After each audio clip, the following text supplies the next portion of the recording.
एक बार एक गांव में एक लड़की अपने घर के बाहर बैठकर एक चींटी से बात कर रही होती है। तभी वहां पर कुछ लोग आ जाते हैं और एक आदमी लड़की से पूछता है, अरे बेटी, ये अकेले में किससे बात कर रही हो? अकेली? अरे अंकल, मैं अकेली कहाँ हूँ, मैं तो अपनी माँ से बात कर रही हूँ। माँ? कहाँ है माँ? मुझे तो कोई नहीं दिखाई देता। तभी वो लड़की चींटी को उठाती है और उस आदमी के आगे कर देती है। यही है मेरी माँ अंकल। चींटी? ये चींटी कैसे तुम्हारी माँ हो सकती है बेटी? एक बार की बात है, एक गांव में सीमा नाम की एक औरत अपनी बेटी पूजा के साथ रहती थी। वो देखने में ज्यादा खूबसूरत नहीं थी और बहुत ही ज्यादा गरीब थी। इसी कारण वो गांव वालों से भी थोड़ा अलग थलग रहती थी। इसी कारण गांव वालों को उस पर शक हो जाता है कि वो जरूर टोना टोटका करती है। एक दिन जब वो गांव के हैंडपंप से पानी भरने आती है, उसकी बेटी पूजा भी उसके साथ होती है। तभी रीता नाम की औरत, जो कि गांव की और औरतों के साथ पानी भर रही होती है, उसे ताने देने लग जाती है। आ गई तांत्रिक, रोज टोने टोटके करती है, ना जाने कैसी औरत है। इस बात पर पूजा रीता को गुस्से में जवाब देती है, आंटी आंटी, आप मेरी माँ पर झूठे आरोप कैसे लगा रहे हो? मेरी माँ तो इतनी अच्छी है, भला वो ऐसे गंदे काम क्यों करेगी? आप झूठ मत बोलो। इस पर रीता को गुस्सा आ जाता है और वो पूजा को एक थप्पड़ मार देती है। जमीन से निकली नहीं है और चलिए हमें ज्ञान बांटने, चल निकल यहाँ से। पूजा को थप्पड़ लगता देख सीमा को भी गुस्सा आ जाता है और वो भी रीता को एक थप्पड़ लगा देती है। खबरदार किसी ने मेरी बेटी को हाथ भी लगाया, ये मेरी बेटी है और मैं इसके लिए कुछ भी कर जाऊंगी। इसके बाद पूजा और सीमा वहां से चले जाते हैं, लेकिन रीता को अपनी बेइज्जती पर बहुत गुस्सा आता है और सीमा से बदला लेने का ठान लेती है। वो घर आकर सारी बात अपने भाई रंगा को बताती है, जो कि एक गुंडा होता है। कैसी बहन है तू मेरी? एक औरत से पिट के आ गई। अरे तू रंगा की बहन है, मेरी नाक कटवा दी तूने लोगों के सामने। भाई ऐसे मत हंसो, तुम्हें नहीं पता कि मेरी कितनी बेइज्जती हुई है। अब कुछ करो नहीं तो मैं अपनी जान दे दूंगी। तू डर मत मेरी बहना, मैं आज ही सीमा को ठीक कर दूंगा और तुझसे माफी मंगवाऊंगा। उसके बाद रंगा वहां से चला जाता है और रात में जब सीमा अपनी बेटी के साथ घर पर सो रही होती है, वहां रंगा अपने एक साथी बिल्ला के साथ आ जाता है और सीमा को घर के बाहर बुलाता है। सीमा पूजा को छोड़कर घर के बाहर आ जाती है। क्यों सीमा, तेरे हाथ बहुत चलने लग गए हैं? मेरी बहन को थप्पड़ मारा तूने? देखो रंगा भैया, अब कोई मेरी बेटी को भला बुरा कहेगा तो मैं बर्दाश्त तो नहीं करूंगी, चाहे वो कोई भी हो। इसीलिए मैंने उसे थप्पड़ मारा, और अगर रीता आगे भी ऐसा कुछ करेगी तो मैं उसे दोबारा मारूंगी। इस बात पर रंगा को सीमा पर गुस्सा आ जाता है और वो सीमा को कंधे पर से उठाकर झाड़ियों के पीछे लेकर चला जाता है। बहुत झांसी की रानी बनती है। रुक, तुझे अभी बताता हूँ। जिस लड़की के लिए इतना बोल रही है, उससे मिलने के लिए तरसेगी तू अब।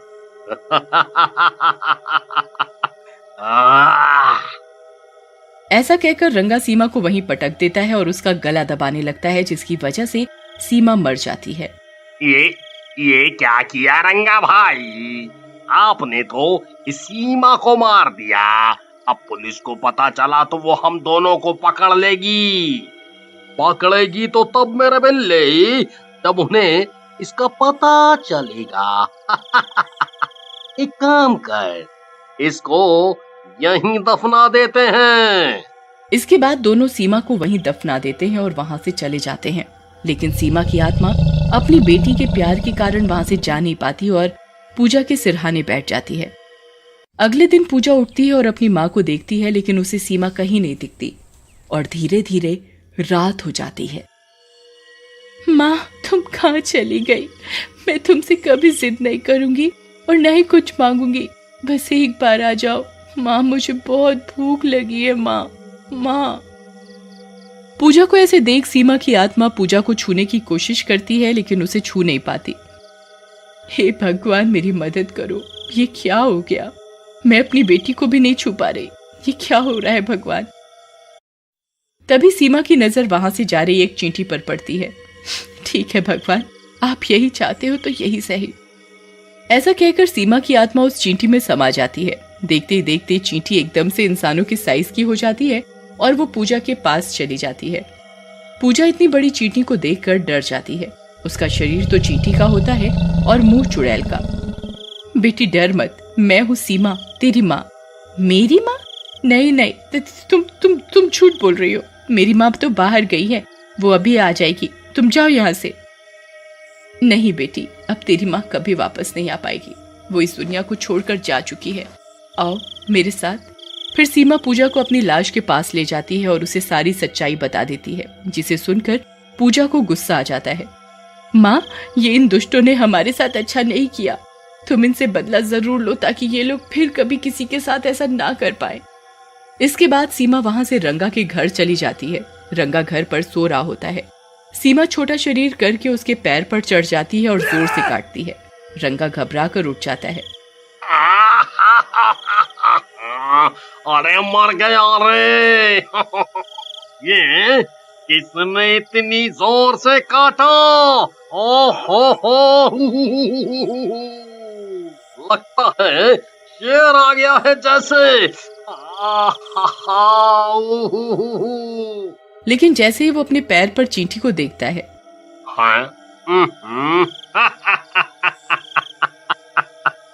रंगा रंगा रंगा, तू भी डरपोक हो गया है। एक चींटी के काटने से इतना घबरा रहा है।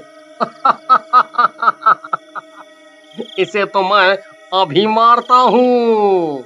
लेकिन जैसे ही रंगा चींटी को मारने जाता है, चींटी बड़ी हो जाती है। अरे अरे अरे मर गया रे। इतनी बड़ी चींटी, ये क्या गड़बड़ है? कौन हो तुम? तुम चींटी तो नहीं लगती। सही कहा तूने, मैं तेरी मौत हूँ सीमा। तूने एक बेटी से उसकी माँ को अलग कर दिया, मैं तुझे जिंदा नहीं छोड़ूंगी। ऐसा कहकर चींटी रंगा को मार डालती है और उसका सर अपने हाथ में पकड़ लेती है। उसके बाद चींटी वहां से निकलकर रीता के घर जाती है और रीता घर पर अपने 2 बच्चों के साथ सो रही होती है। चींटी रीता को घर के बाहर से आवाज लगाती है। रीता, ओ रीता बहन, उठो, देखो कौन आए हैं। ओहो, कौन है? इतनी रात को भी चैन से नहीं सोने दे रहे। रुको, आती हूँ। लेकिन जैसे ही रीता घर का दरवाजा खोलती है, उसका पैर रंगा के सर से टकरा जाता है। ये क्या हुआ? ये रंगा को क्या हुआ? किसने किया? सामने आओ। तभी चींटी बनी सीमा उसके सामने आ जाती है। उसके हाथ में उसके 2 बच्चे होते हैं। रीता, ये सब मैंने किया है। मैं सीमा हूं जिसे तेरे भाई ने मार डाला था। मैंने उस दुष्ट को मार डाला है। अब तेरे इन बच्चों का नंबर है। तू ही बदला लेना चाहती थी ना? तेरे कारण ही मेरी मौत हुई है और मैं अपने बच्चों से अलग हो गई। नहीं नहीं सीमा बहन, मुझे माफ कर दो। मेरी गलती की सजा मेरे बच्चों को मत दो। मैं बदले की आग में अंधी हो गई थी, लेकिन मैं तुम्हें जान से नहीं मरवाना चाहती थी। माफ कर दो, मेरे बच्चों को छोड़ दो। तभी पूजा वहां आ जाती है। माँ, छोड़ दो इनको। अगर तुम इन दोनों में से किसी को भी मारोगी तो एक अनाथ हो जाएगा। माँ, छोड़ दो। मैं नहीं चाहती कि कोई हमारी तरह अलग अलग हो जाए। पूजा के कहने पर चींटी रीता के 2 बच्चों को छोड़ देती है और पूजा का हाथ पकड़कर वापस अपने घर आ जाती है। अंकल, ये है मेरी कहानी और इस तरह मेरी माँ मेरा ध्यान रख रही है।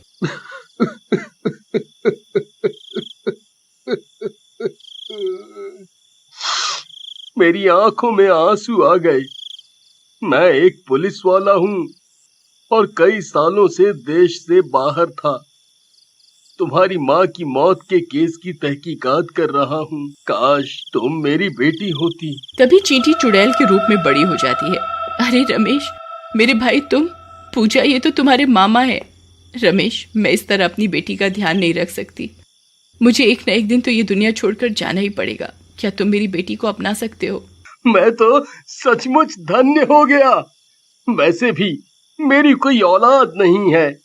मैं इसे बहुत ही प्यार से रखूंगा बहन। इसके बाद चींटी चुड़ैल पूजा को अपने भाई को सौंपकर गायब हो जाती है।